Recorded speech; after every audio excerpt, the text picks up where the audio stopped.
Birding is for Black folks, and birding is also for everyone, including folks with disabilities. Birds are everywhere. I cannot think of a day, even days where I haven't left my room, where I've not seen a bird. They really paint a bigger picture when you think about ecosystem health. If there are no birds present in an area, probably the ecosystem isn't doing so well. If you know what a bird is, you're a birder. It's not an exclusive club. It's really, if you just have the curiosity and eagerness to learn more, then you're a birder. This is not about how many birds you can count or the names of them. It's really to enjoy and to be in community with and to bounce off each other's joy. Hello, my name is Roslyn Rivas. My pronouns are she, her, and I am a wildlife biologist. I grew up in the Bronx in New York City, right next to the Bronx Zoo/Botanical Gardens. I will not accept any pigeon slander. So I grew up going there all the time, every other weekend when I was a kid. And that really was my origin story. That really was the thing that fostered my love for nature and animals. So I always grew up knowing I wanted to be in the wildlife biology field. So I was always known as the animal girl. I had my animal encyclopedia with me everywhere I went, and I remember also keeping this kind of little observation chart of all the birds that I would see outside my window, taking note of how they looked, what their behavior was, what they were doing.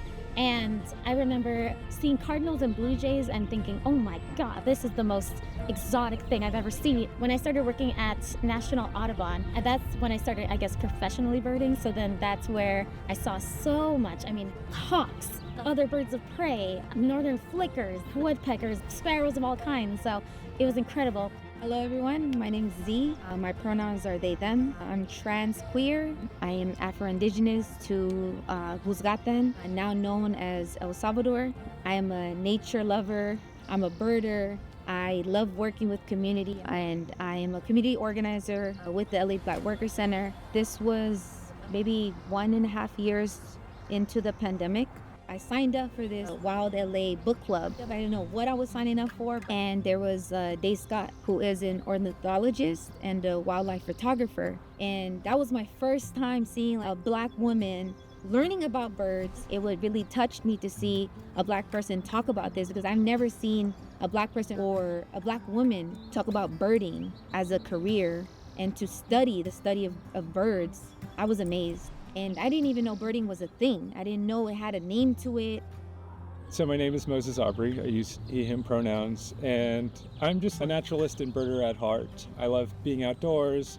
I love photographing and filming all and everything. There's so many incredible species interactions and just an abundance of biodiversity in Los Angeles. So as a child, I was always interested in nature, but I didn't really have a good understanding of the birds. But April of 2020, in between practicing for my senior recital, I walked outside and saw a house finch, which is a red bird. And I was just like, oh my God, there's a red bird in LA, no way. I had photography gear, so I dusted it off and got a picture to show my parents and siblings that there were red birds in LA, because they were like, what are you talking about? And then that led me down a rabbit hole to learn about all of the birds that call South Central home. I want to say that's one of my superpowers. I'm hypersensitive, and so that hypersensitivity has allowed me to explore and really be vocal about people's needs and consider people's needs, because they also deserve to be in outdoor spaces. It was my niece. It was my first time taking her birding and her first time using binoculars. So I took her to Bolsa Chica. She saw this seagull. It was hovering, and then dropped the clam. Think about it. Look, the clam just dropped on the ground and it cracked open. It's doing this so that it'll make it easier for them to eat the food inside of the clam. She was like, what? And so for me, that was amazing too, because I was observing this seagull behavior, dropping the clam, being able to be a part of that process of they know the answer, but now we know. You wouldn't read about that in a book, but you would learn about that through observation. Learning about the biodiversity in birds that live here gives me a better sense of home, and also the ecosystems that also call LA home, and also doing things like participating in community science projects to learn about birds, whether that's through iNaturalist or eBird, or a local project to the West Coast, Project Phoenix. There's so many ways that people can help by providing scientists and researchers with valuable information that will help them learn about species abundance or the diversity of life that's here. One of the coolest things that I've seen birds do is sometimes walking in the lawn in the bowl at Kenneth Hans, barn swallows will follow you. And the reason why they're following you is because as you're walking in the grass, you're picking up bugs. And so they're aware of this, so they'll circle you and kind of benefit from you walking in the field. And it's just a crazy interaction. I love being in groups like that because I think birding is more than just seeing and hearing birds.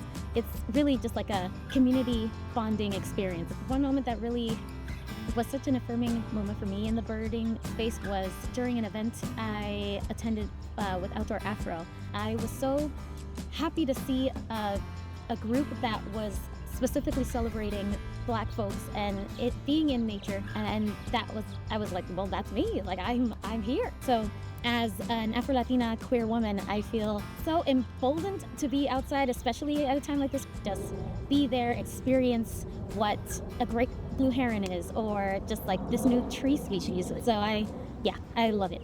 I love being a part of that experience. So behind us is the Inglewood oil field, which Kenneth Hans is a massive park along with all of Baldwin Hills, but the entirety of the Inglewood oil field is even larger at 1,000 acres. And annually, that oil field pumps out anywhere from 2.5 million to 3 million barrels of oil annually, which is crazy. And it also has negative environmental impacts like leaching out carcinogens. I would just love to live in a world where there aren't large urban oil fields around. This is an eyesore, and it would be great if Kenneth Hans State Recreation Area expanded and took over the oil field. And this area was just a public space accessible to everyone and not necessarily private land. Black folks have always been connected to nature, but there's been an intentional disconnection. That's something to acknowledge and be aware of. Now, the city and the county has provided sanitation jobs for LA Black workers through their Ready to Work program. And so while sanitation is a start and thinking of every career can be a climate career, I do think it's important to be able to allow and bring forth Black folks in other leadership roles. I think we need to challenge that more to open up more careers around environmental education, conservation, and it's land stewardship. It would be nice to have folks work more within trees and plant native plants. That's one of my envision in the future. So sometimes I would come to the bowl at Kenneth Hans and hear great horned owls. And one particular day, I saw one fly up into a palm tree. And I was just like, wait, is it living there?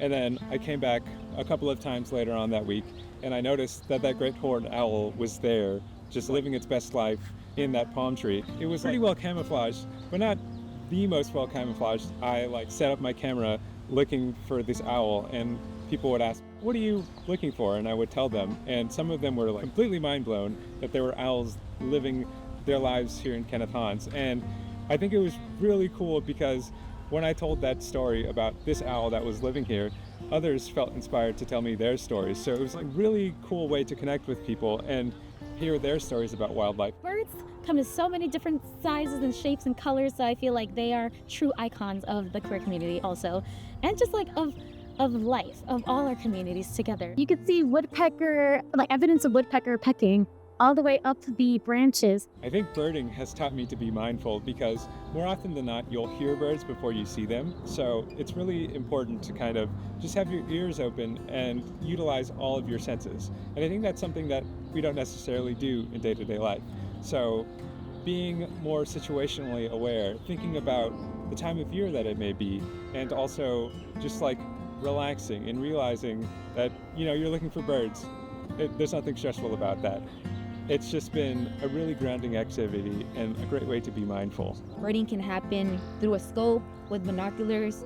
It can happen only hearing or just also observing. I think it's another language to be really tapped into, is a language of awareness. I think we come as Black folks, we come from ancestors, storytellers, land stewarders, and so just being able to have this opportunity to share about my work and hearing about the amazing work that y'all are doing within the community for nature, for the birds. I think that's inspiring, and I hope more folks get to see this film, are also inspired to take action within their communities and activate them and inoculate them. The inoculation I think of it like growing food, and it's adding nutrients to the soil, and so adding those nutrients into the community so that more things can flourish.